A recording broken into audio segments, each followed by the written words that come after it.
গতকাল আমরা পাম্প মালিক বা তাদের প্রতিনিধি এবং আমাদের যে ট্যাগ অফিসার নিয়োগ দেওয়া হয়েছিল সেই ট্যাগ অফিসারদের সঙ্গে এখানে ওসি সাহেব ছিলেন, সকলের সঙ্গে মিলে আমরা এখানে আমার এই রুমে আমরা একটা মিটিং করেছি।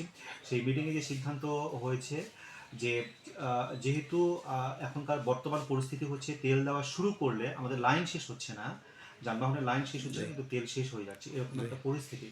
কাজে আমাদের অগ্রাধিকারটা আগে নির্বাচন করা দরকার যে কে তেল পাবে আর কে তেল পাবে না।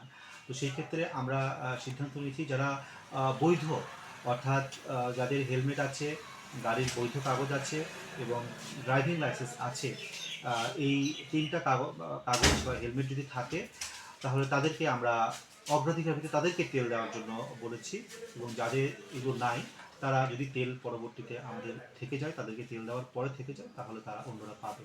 এই সিদ্ধান্ত হয়েছে। এই সিদ্ধান্তের পরে আমরা যেটা সিদ্ধান্ত নিয়েছি, এটা আইন শৃঙ্খলা রক্ষাকারী এখানে বাহিনী থাকবে যখন তারা তেল বিতরণ করবে এবং আমাদের ট্যাগ অফিসাররা থাকবে সেখানে থেকে তাদের কাগজপত্রগুলো যাচাই করবে, যাচাই করে তারপরে এটা চাহিদা পূরণ হচ্ছে না। এই তাহলে চাহিদা পূরণ হচ্ছে না। এই তাহলে চাহিদা পূরণ হচ্ছে না।